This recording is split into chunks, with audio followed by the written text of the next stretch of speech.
Hey guys, welcome to the stream. View Sports Talk, episode 3 or 4, 3-ish, 4-ish. We're back. Kyle in the house. Pierre, obviously. I love having Kyle here. Yeah. Thank you, man. I love being on with you guys, as always. He's okay. He's okay. Yeah, we're here to talk to sports. This is going to be fun, man. Leon, nice title, man. Nice title. Like it. Come on, Yankees. Let's try to get a win, baby. Oh, I think the Red Sox are pile driving. Oh, God, please don't. They've been smoking everybody lately. They didn't even have Chris Sale back yet. I know, right? When's the All-Star break? Is it next week? He said change that. He said change that title. Change the title, Leon. Who's saying?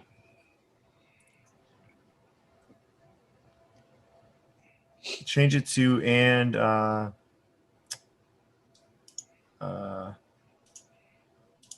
let's see.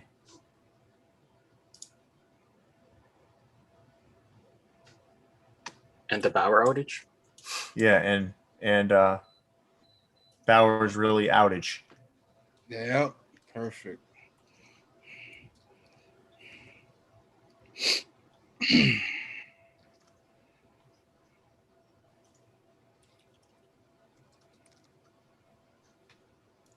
All right, changed.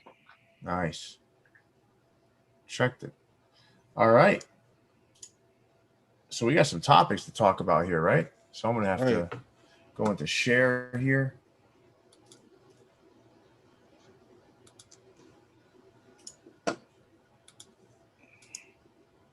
Oh, wrong one.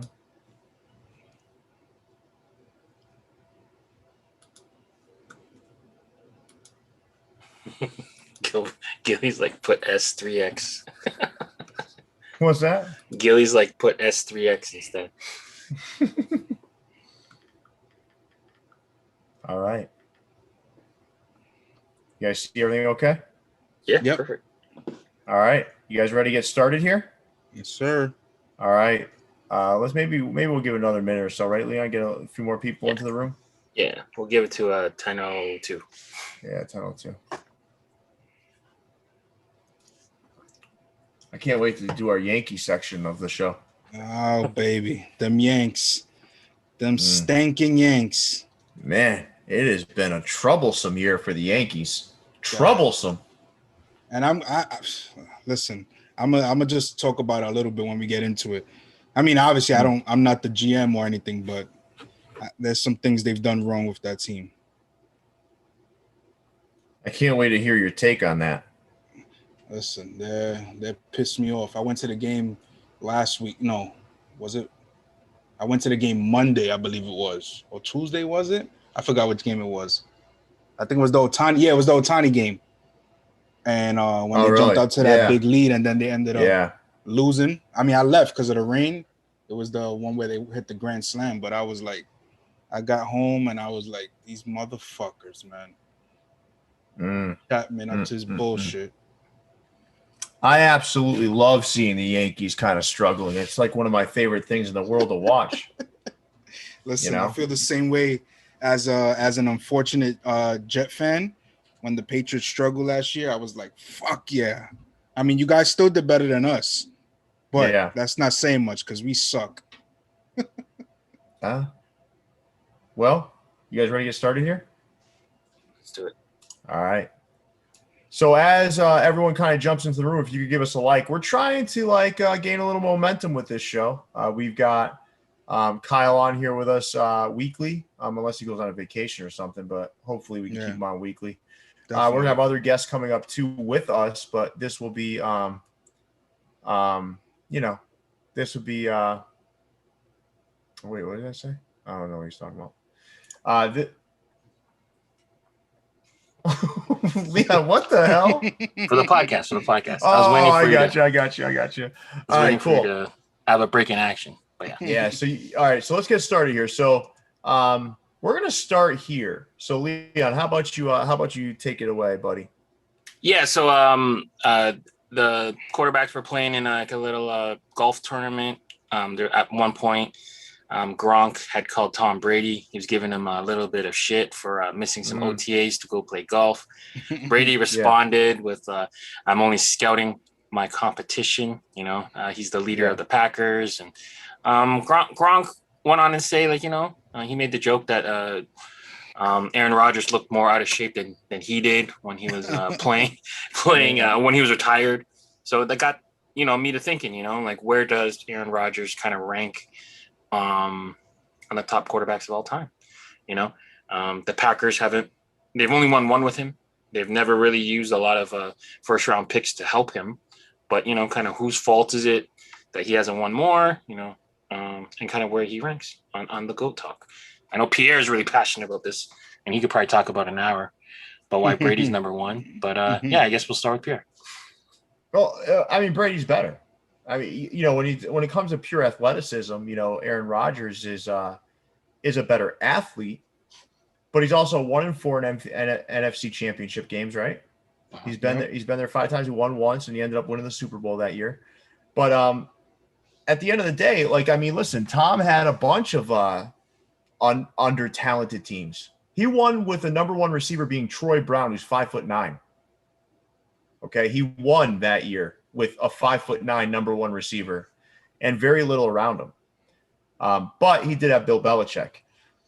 I don't know. Aaron Rodgers to me it's a lot of would have, could have, should have. That's just my opinion. I think he's fun to watch. He's a dynamic player, but at the end of the day, that doesn't win Super Bowls. I don't know, man. I'm getting kind of tired of Aaron Rodgers. And this whole thing with Jordan Love, right? What do you think's going to happen? You think that the organization's just going to watch you get old and not have some sort of backup plan? I don't think he's understanding that this is exactly what happened to Brett Favre with him. Yeah. He was the guy that had to wait a couple of years in the wings. Yeah, he had to wait, yep. Here's the difference between the two. I'm going to explain it really quick, and I can put it very succinctly. Aaron Rodgers had someone come in. They draft Jordan Love. He gets freaked out. He's pissed off about it, right? And now it's become this big story, distraction, blah, blah, blah. Tom Brady has Garoppolo come in. What does Tom Brady do? He hits the gym. He makes sure he takes care of himself, and he just keeps fucking winning. Yep. Yeah. Mindset. That's the difference between the two. I'd love to hear everybody else's take, though. Yeah, so obviously as a New York Jet fan, we've suffered through many years of having to deal with Tom Brady. And to me, honestly, out of all the quarterbacks I've seen in my lifetime, Tom Brady's the best one, especially when it comes to winning. I do agree with you guys, with Pierre, that physically more talented, I would say Rodgers is. He has much more skill, like you said, athleticism and things like that. But when it comes down to winning, obviously he's the one. He's top dog. I do have a little bit to say about as far as the Packers. They like Leon said, they haven't provided him for the past 9 years. In the first round, they've always drafted defensive guys. They've never kind of built the right. It's hard to say when they've always in the playoffs every year, but the right team around him. He's never kind of got that per se. Tom Brady, especially early in New England, he had those dominant defenses that, yes, he had Troy Brown, who was his best receiver up until Randy Moss came. And like you said, Pierre, he had Belichick as well. But those defenses were dominant, especially, like I said, his younger years, when his first couple of Super Bowls. But to say it all, Tom Brady he's the best of all time. And that pains me deeply. But also sometimes a great offense it leads to a great defense, right? Sometimes we always talk about, he was blessed with all these great defenses, but I think the best way to put pressure is a great offense. Keep the defense off the field. And then you almost start to listen when you get ahead, and you think back to some of these years when the Patriots would get out to these big leads. Yeah, it really did narrow down the game plan for them defensively. It's all right, they're gonna fucking throw the ball because when you're getting down, So I do think they go hand in hand, but I'm also not going to discount the fact I can't sit here with a straight face and say that Tom wasn't blessed with a great head coach, and several of the years a really solid defense. Yeah. But he still when those things were lacking, what did he do? Oh no, he still produced. Still won. Stepped up. Yeah, he still did what he had to do. I mean, I think he doesn't get enough credit for taking like big pay cuts and That's true Belichick too. Yep. for bringing in guys Yeah, with but that's easy with when second chances. when you're married to Giselle. Giselle, right? When she's For making sure, millions for and sure. millions. But I mean, Yeah. I think that's a system thing, right? Yeah. Like Yeah. there aren't any guys really taking big pay cuts to go play with Aaron Rodgers, right? Whereas like they could take a risk on like a Corey Dillon or Randy Moss. Yep. Wes Welker, they went and found Wes Welker and turned them into, and I know that had to do with Brady and the system, but you see, when he was with Miami, he was pretty much a nobody, and he goes to New England and just dominates. But they could take a lot of character stuff too and say like, look, this is your last chance. Yep. If you don't do it, then you're out. No, like they did that Antonio with a lot Brown. of they did that with a lot of players. They did it with Corey Dillon. Corey Dillon, Antonio Brown, Randy Moss was the big one, right? And Randy Moss, everyone acts like he was there for 6 years. He had one good year. Yeah, the first year, right? That was it. Yeah. The next year he was phased out. Chad Johnson was another one that was a character problem they brought in. Yeah. But I don't know, man. I think Aaron Rodgers is one of the best quarterbacks of all time, right? One of them. He's there. But I mean, he's just, I don't know, man. He's just not a winner. Would you rank Peyton over him? Oh yeah. Yeah, I would rank Peyton over him. Yeah, absolutely. Where do you think Aaron Rodgers ends up? Do you think he starts the season with the Packers, or? I mean, the big rumor is the Broncos. I think he'll hold out. He'll hold on and not play? Yeah, I think there's gonna be some holdout or something. That's what I think. Yeah. I don't know, man. I mean, it'll be interesting to see, because if he's obviously especially like you said in that golf match the other day when they try to ask him questions, he's probably not going to say anything there, but he didn't say much as far as wanting to be there. I mean, he didn't sound committed to the team. Yeah, he kind of dodged the questions. So, well, he's probably come to grips with the fact that he's not going to play for them again. Yeah. That's what I think. I think he's like, all right, I'm not playing for them. Again. Question, if you don't mind, where do you think it will be the best landing spot for him? I think Denver needs a quarterback badly. Yeah. I mean, listen, I think Denver is the popular choice right now. I think everyone's saying the same thing about Denver, but I guess we have to wait and see. I know one thing: he's not going to be on the Packers. Yeah, I agree. That relationship is done. Yeah. All right, Leon, take us away, big fella. All right, Chris Paul, leading the Suns right now. He does look like he's the leading piece, the missing piece. The Suns have been in the finals for the first time since 1994, I believe. I guess we've always called Chris Paul the point guard. Where does he rank for you guys for the greatest point guards of all time? If he wins. Provided he wins this chip, and it looks like he's going to win it. But yeah, I mean the way they're playing right now. What do you think, never Kyle? know. So I think prior to this series, I mean Chris Paul has always been we know Chris Paul has a great point guard, a great leader on a team. I mean back when he was in New Orleans, he took that team to the playoffs, almost won an MVP. I believe it was his second year. Then he goes to the Clippers. He makes them perennial playoff contenders. They don't win, but they're in the playoffs every year. What really got me was last year when he was with OKC. I mean, he took that team that nobody expected was going to do anything, and I believe they were the 4th seed in the West. I mean, they competed, the whole year, and that had a lot to do with Chris Paul.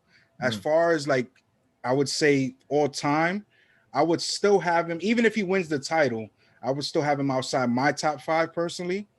There's a few guys I would have ahead of him, and I'm only going off of guys I kind of know of and seen. I'm not going to say guys that I don't, I didn't see them play, so it's hard for me to say. But Magic, Isaiah, I would say would still be ahead of him. Oscar Robertson, Stephen Curry, I still have him ranked ahead of Chris Paul. I know Allen Iverson is not a point guard. I understand that. He's a shooting guard, but I would say Allen Iverson, even though many people consider him a shooting guard. But like I said, he's right on the fringe, especially if he wins this title. I would definitely put him a higher up on the, on the rankings.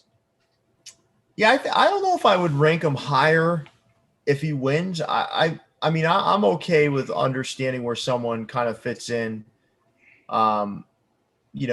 even without winning a title. I mean, listen, he's not Magic Johnson. I think statistically he's probably there. But the evolution of the point guard position it's changed things a little bit. So, looking at someone like Magic Johnson versus Chris Paul is it's not the same. But and even Steph Curry, because Steph Curry is a point guard, but I mean, it's a scorer. It's weird, right? It's like the backcourts have become point guards. It's like it's just shooting point guards. I mean, the game has changed a little bit, but for me, I don't know, man. For me, like the best point guards ever to play the game are Magic Johnson. I think John Stockton, Jason Kidd. But I think it's got to be era specific. So like where we are now. I don't know. I put Chris Paul. I put Chris Paul behind Steph Curry. I put him ahead of Russell Westbrook, though. I agree. I just think there's something about his game that's a little more selfless, and he's more of a point guard. But he's in that top 5 to 10 range to me. Like between 5 and 10. It's tough for me because like I can almost have a hard time ranking him against some of the other guys I never really got to watch, like Magic Johnson, Oscar Robertson, even Isaiah Thomas. I never really got to watch too much and have a full understanding of what I was watching. And then he's on the brink of this whole new breed of young point guards that are coming up. The Lucas, the Ja Morants, Dame Lillard. Like Dame Lillard, it's hard to know like where it all lands. I think when it all gets said and done, I do like Chris Paul as an elite point guard. I just think that he doesn't have anything that is truly elite in his repertoire, if that makes sense. Like in everything that you want in a point guard, he has, and he does very, very well. Here's what's elite about him is the fact that there's balance across all of those major sorts of skills. He's very balanced and solid, man. And I'm not saying like balanced and solid like a role player. I'm saying balanced and solid like a superstar. It's just like very. He gets high marks for everything. What you're getting from him. Yeah. And if it's possible for a superstar such as him to fly under the radar, he flies somewhat under the radar. Because until you really sit down and look at it, you're like, oh, Chris Paul, great player. But when you really look at it, I was reading an article today about this. Statistically, he's actually statistically better than even Magic Johnson. Yeah. But again, different eras. It's tough, right? Because he never could get. The one thing that sucks is we were robbed of getting to watch him go to the Lakers. That was the big trade. When they vetoed that trade. Yep. Him and Kobe in Kobe's prime would have been crazy to watch, but he never really got over the hump with the Clippers. The Rockets, they almost got there, but they didn't get there. But then what Kyle said, what he did with OKC really got you to be reminded, like this guy really makes his team better. And, shout out to Phoenix for taking the risk because he was the missing piece to kind of put him over. He did put him over. Yeah, definitely. I think he's playing with another elite player in Devin Booker, right? Sure, baby. And I'm telling you, man, this isn't just this. If this nucleus is back next year, they're contending again next year. I mean, this is not like outside of him, most of their players are like under 25 years old. Yeah, exactly. Right. So he's what they need. They needed this veteran presence who's been there, done that, and like he's. They thought it was Ricky Rubio, but Ricky Rubio wasn't the guy to take him to the next step. On a different team, not this one. Yeah. Good convo. All right. So mid-season's here. Mid-season is here. And, it's been interesting. I think, we all look and kind of read articles and understand, like, before the season starts, what the lay of the land is. But I thought what would be good is let's dive in here and have two of our biggest surprise teams, right, for each of us. And the one that you're like, oh, my God, I can't believe the bottom fell out of this. Leon, how about we start with you? All right. So for me, NL West, we thought it was going to be a 2-team battle. Padres versus Dodgers. Padres added a bunch of players. Blake Snell, to the pitching staff. They, Yu Darvish. They added a lot. Tatis continues to get better. And then that dude is on another planet. He's amazing. Another planet. And then the Dodgers added Trevor Bauer. they're coming off their championship. So you thought it would be a 2-team race, but for some reason, San Fran won't go away. They're leading the West. They got the most wins at the halfway point of the season. Kevin Gossman is pitching amazing. Buster Posey's looking like an MVP again. But the Giants are really surprising people. So that for me, number one, is the major surprise of the year. Who's your second surprise of the year? Your Red Sox. Yeah, I thought so. I can speak to that a little bit, right? Okay, yeah, I'll leave that for you. You leave that one for me. So yeah. Well, listen, I'm not going to steal Kyle's thunder either. So I just want to make sure. It's okay. Listen, the Red Sox. I'll tell you why they're surprising. Right, coming into the season, I thought they'd be a 4th place team. I didn't think they had enough pitching, and I thought the offense was going to be just good enough. And that middle of the order has exploded. So. And specifically, people go to the sexy pick, which is Devers, right? Mm-hmm. But for me, the linchpin of that lineup is Bogaerts. Mm-hmm. Bogaerts to me, and you got to remember, I watched this team religiously. So back in 2013, Bogaerts came up in the league, and I got to tell you, man, I've never seen a more composed young player at the plate, and he's grown into this ultra consistent, super reliable shortstop in the middle of that order, and he's the linchpin. I think that lineup now, you add Renfroe to the mix. You've got Verdugo, you've got Kiki, you've got a lot of different players in that lineup now that are producing outside of that core. And it's saved and righted a lot of wrongs around their pitching staff because their pitching staff sucks. Mm-hmm. Evaldi is going to be fantastic. But, Eduardo Rodriguez he's not what he should be, man. I mean, He's just terrible right now. He's pitching terrible. He doesn't look good. I thought he was going to come into his own. But I think the last component, which is important about this team, is Alex Cora. I was just going to say that. Alex Cora and putting him back on that team in that manager role was the biggest difference maker because people, for some reason, love to play for that guy. Yep. He's not like this. I don't know. There's something. He's rough around the edges to me when I hear him speak and the way he kind of goes about things. But he's a player's manager.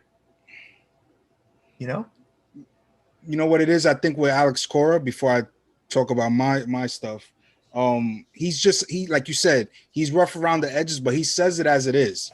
Yeah. He just tells these guys exactly what he expects from them. And I think a lot of players respect that. Like you said, him coming back to me personally was the best thing that happened for the Red Sox, obviously prior to last year when they won the World Series. But the guy knows the game. He's been around the game for years. Obviously, he played in the big leagues. And he's a guy that I know many teams now are very analytical. But he also understands the game because he played it. So he manages off of feel. Oh, he blends it. And how things are going. Exactly. He knows how to bring it together and use everything. Yeah, you're right. He blends the analytics with instinct. Exactly. And I think that's what you need. You can't go too heavy on either side, right? Exactly. But I don't know, man. I truly believe the Red Sox are going to end up winning the AL East. I do believe it. But it's going to be dependent on whether or not they get something out of Rodriguez. If they get something out of him, if Pivetta can still throw well, and if Sale comes back at 80%, 90%, this team is not going to be easy to beat. Mm-hmm. They're not, because they're a relentless offense from top to bottom. They've got a great manager. And if that pitching staff can round out in any way, shape, or form, they're going to be dangerous. They are a surprise to me because even me as a Red Sox fan, I was like, this is not the year. And you see that Cora is a difference maker. And you also, I'll end with this. Rafael Devers, to me, is going to be a perennial 300, 40 homer, 120 RBI guy in this league. And he's going to win a couple MVP awards. Watch. I believe it. Yep. He's good. The kid is good. And my other surprise was San Francisco, but Leon really covered that team very well. San Francisco, everyone before the season picked them as the 3rd or 4th place team. They weren't slotted to be in the midst of this with LA and San Diego, and they've got the best record in baseball, I believe, at the moment. So they were my second surprise. Kyle, what were your surprises? So my surprises were, I'm not gonna talk too much about it, but San Francisco as well. I mean, Buster Posey's having a resurgence in his career after everybody thought he was done. Yep. Kevin Gausman, he comes from Baltimore and he's just pitching, like a possible Cy Young Award winner. Brandon Crawford's having a great season as well. So yeah, nobody expected them to do what they're doing and lead the NL West going into the All-Star break. But as much as I didn't expect Boston to, have what's going on, Tampa Bay, man, these dudes, I don't. Oh man, it's nonstop with them. It's like they let Blake Snell go. Charlie Morton goes to Atlanta. Renfroe, who they just designate for assignment, he goes to Boston. Is playing good for them. These guys just continue to. Glasnow is hurt now as well. He might be done for the rest of the year. I don't know what it is about Tampa Bay that they just continue to just play good ball and be competitive when you would expect them to not be so good with the roster. I mean, not to say they don't have good players, but they're not going out there spending money on guys. No, that's the thing. They know how to make good trades for guys. It's crazy. That's the thing, Kyle. They are so limited in resources that they've invested in what's cheaper, which is scouting. Yep. Yeah. They have the best scouting in baseball, man. I mean, specifically with pitching. Yeah. Yep. They're not looking for someone that can handle a big market because they're not a big market. They're just looking for someone that can go out there and throw the ball. Exactly. Every guy that comes out their pen is throwing 99. Every single guy. It's like, well, it goes back, dude. You even remember Scott Kazmir? Yeah, of course. I mean, they've always had like just fantastic pitching. And these people come out of nowhere.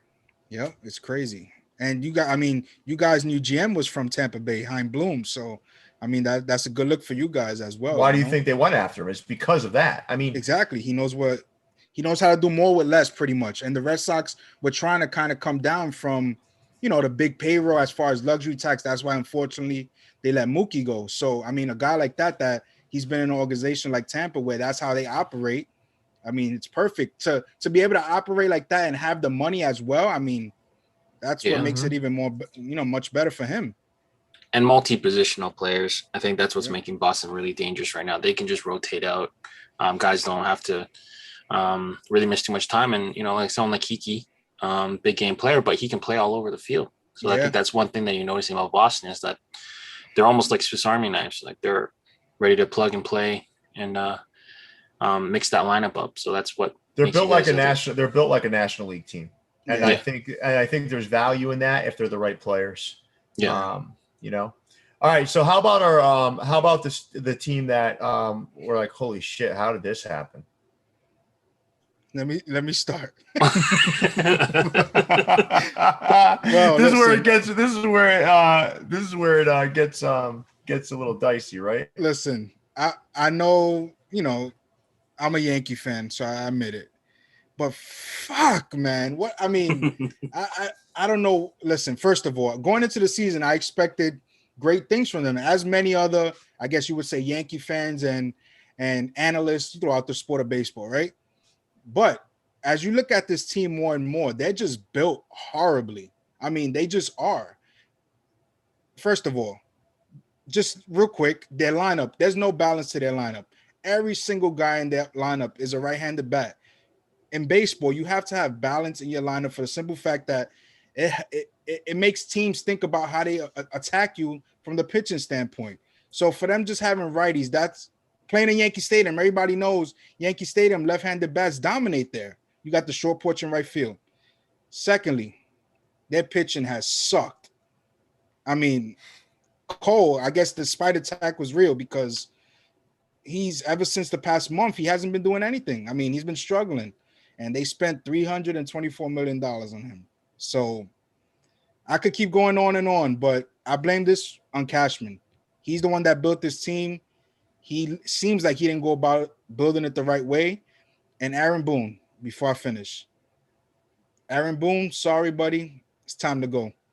He gives me no fire and desire. Like, he says the same shit every day on every press conference. Yeah. We got to work. Bro, that gets tired after a while. How about you get in somebody's ass?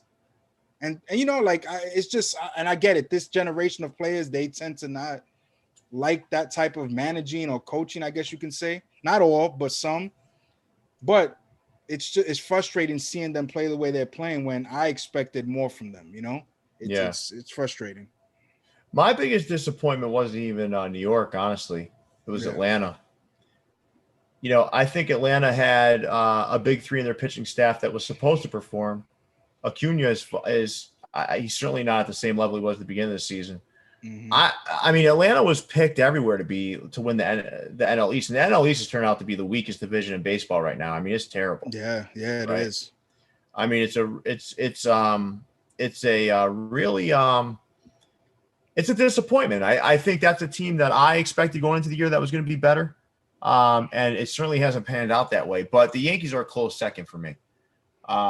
But, you know, you talk a little bit about Cashman putting that team together. It's the opposite of what Tampa Bay does. Tampa Bay doesn't have a lot of resources, so they have to be finer and more specific in what they're looking for and how they go about it. And then you got someone like the Yankees, LA, places like that have all of an embarrassment of riches, and they can just spend whatever they want, and they're not as deliberate, you know? Exactly. I mean, it's a different way of looking at things. It's almost like, I don't know, man. It's interesting. It's interesting. Yeah. Yeah, what are your thoughts, man, on your biggest disappointment? So this one's a little bit different for me. So obviously the Yankees are a disappointment, but it doesn't disappoint me, you know. It makes me happy. So as a Blue Jay fan, you're good. Yeah, my biggest disappointment has been the Blue Jays bullpen. I mean, the Blue Jays have the best run differential in the division. We're losing close games, but we're winning other games by a lot. So I think if we figure out our bullpen, I can't even count how many times I've seen a bases loaded walk given up by the bullpen. It's just it's cost us a lot of games, and I think that we should be up there with Boston. You know, we're kind of strolling around at 500, but we got the power in the lineup to compete with anyone. But the pitching staff has been so, but the bullpen has really been disappointing for us. So hopefully we get that figured out soon. Yeah, I always said that going into the year. I mean, I knew Toronto was going to have, as far as the offense is concerned, they have no weakness offensively, but it was always going to be the pitching. That was their main, for me, you know, as just a fan of baseball, that was my concern for them, because that's kind of what, besides Ryu, I mean, they kind of lacked in the pitching department, like you said, Leon, their bullpen, and losing Merriweather, the bullpen, that hurt them too. But offensively, they can go up with anybody. It's just like you said, their pitching is what's not concerning, but what's hurting them. Yeah, well, that run differential versus the record is what speaks to that. I mean, run differential is a really important statistic, but it doesn't tell the whole story. You know, I mean, listen, if you win one game 20-1, you just earn 19 runs in run differential. Exactly. What's that? That doesn't mean that you're a team that's built to win. So I do like statistics, but that one, it can sometimes not tell the whole story, right? But they do have a stellar offense. And it's built on young power bats. And, you know, I think, listen, man, I'm not disappointed in Toronto. I think Toronto is going to be there at the end of the year. I think I really do. But you're right. They do have to figure out that bullpen. I watched them implode against the Red Sox. I watched it. Yeah. And I loved watching it. But yeah, so swept you that series. I'm excited to see with the second half of the year. I do want to add one other disappointment, and if I could, and it's really the Angels. You know, listen, man, you've got the two. I think arguably the two most electric players in the game right now, right? Yeah. And I know some people will say there's other guys out there that are as electric. I get it, but like, you know, you got Ohtani and Trout, and I know Trout's been injured, but these two need to be built around. Yeah. And I mean the right way.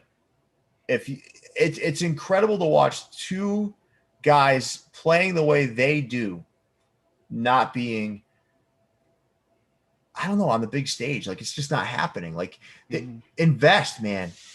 Invest. They have thrown money around, but it just never really worked. So Albert Pujols was a big signing that did not help. And then Rendon.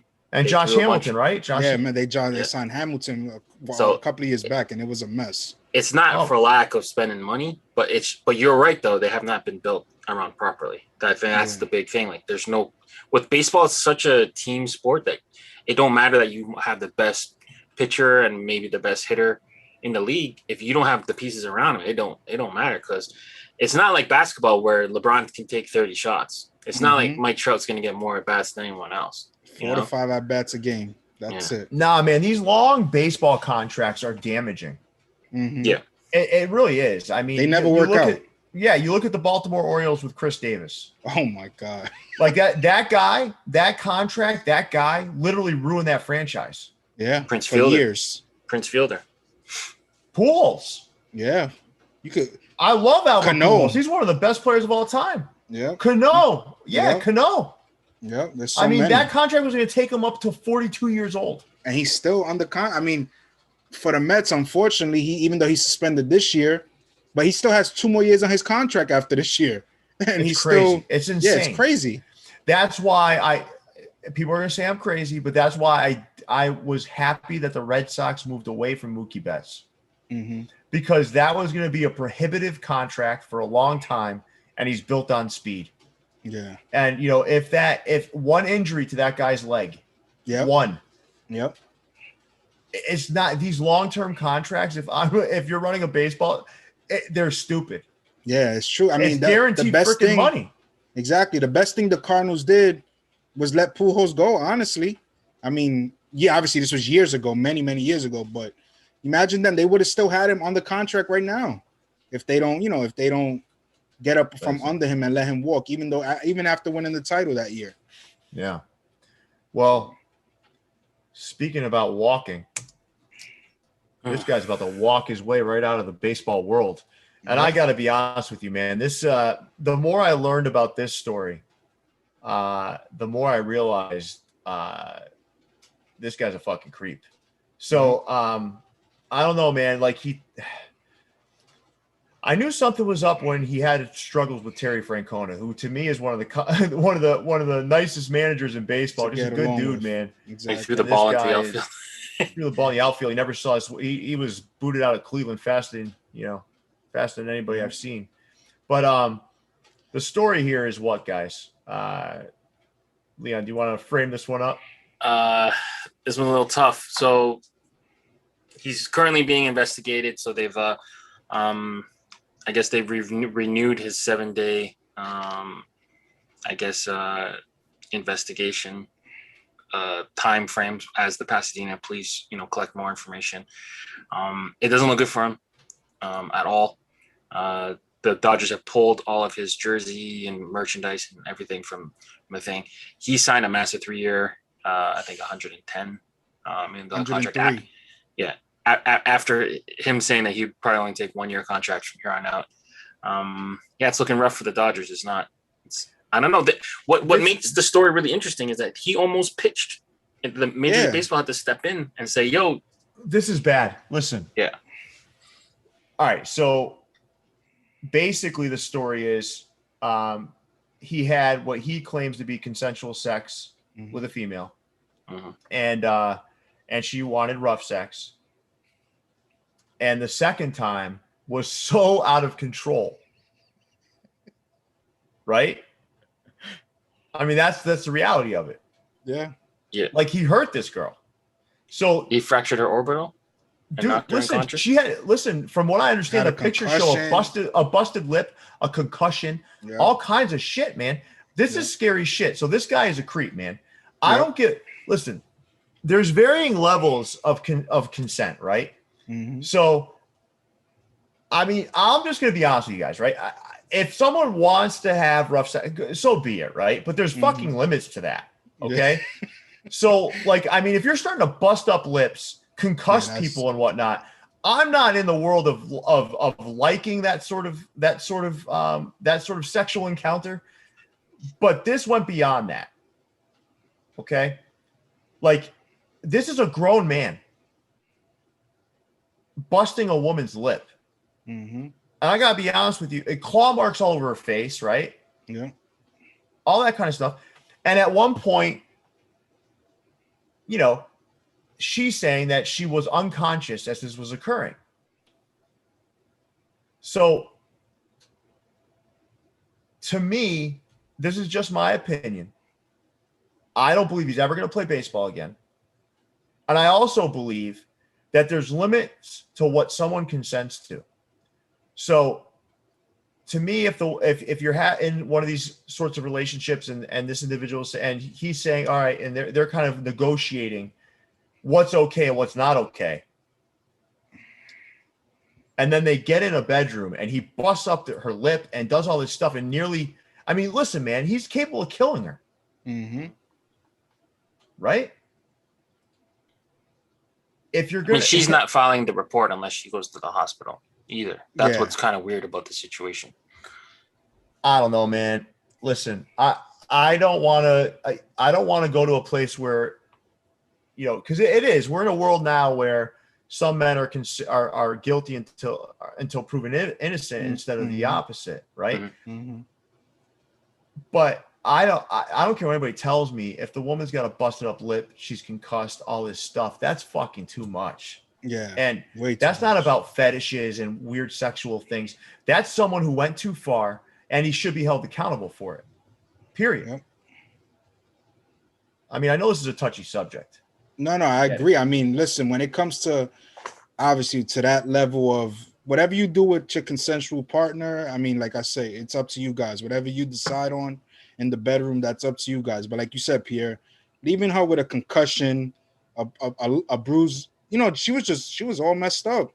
To have to do that to her, to just it's ridiculous. He's an animal, honestly. Yeah, you heard some people. You get to that point.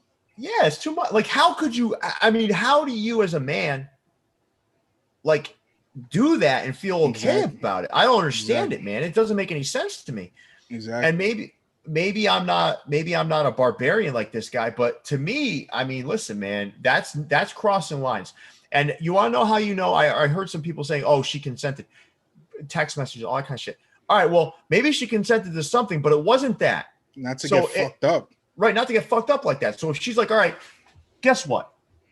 This is not what I wanted. You knocked me out. You then did things. I don't even know what you did to me. If that is in fact true, that part. But the bruises and the pain and all that stuff, that's real, man. I mean, it's documented. Exactly. So I don't know, man. To me, this guy, he's trash. Yeah, and go ahead, Leon. Go ahead. I'm sorry. No, you go. No, I was gonna say, and to bring it just to him on the field, this guy just thinks he's better than he actually is. That's another thing that pisses me off about him. You don't like the sword? He walks around like he's the smartest guy in the room. He's the smartest pitcher in baseball, and you're a good pitcher, yes, but you're not what you hype yourself up to be. He's just a good pitcher. So that's just the baseball aspect about it, you know. What makes him even more of a D nozzle to me is that he just thinks he's and a bag of chips. He's smarmy. He's got this condescending way about him. Mm-hmm. You know, you guys' YouTube channel where he reacts to everything.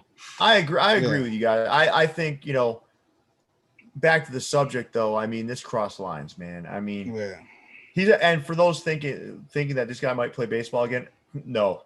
Yeah. Not if this comes out. He is done. Yeah. He is done. Yeah. No one's going to touch this guy with a 10-foot pole, man. I'm telling you. No one's going to go anywhere near this guy. Exactly. First of all, he's a head case. He's always been a head case in baseball. He's been a pain in the ass from the moment he came into the league. He missed a couple starts against the Blue Jays. We were playing them in the playoffs a couple years ago because he cut his finger playing. Wasn't that the drone incident? Or something. Yeah. Yeah, exactly. Yeah, so I always knew he was kind of weird and kind of off a little bit, but yeah, it'd be interesting. I'm pretty sure his lids deal's done too. And he's come on, man! This guy ain't gonna get an endorsement deal. It's over, man. This guy's life as he knows it is over. Yeah, definitely. You know, it was worth it. I'm sure it wasn't. No. All right, Kyle. Do you want to introduce this one?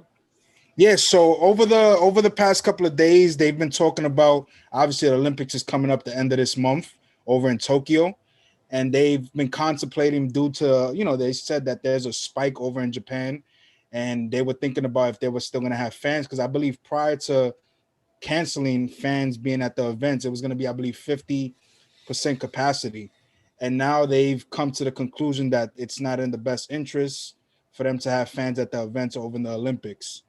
So I mean, I was, I don't. How do you guys feel? Should they? Is it something that they should still have the Olympics? I mean, we know the Olympics was canceled last year due to COVID, obviously. I mean, how do you guys feel about this?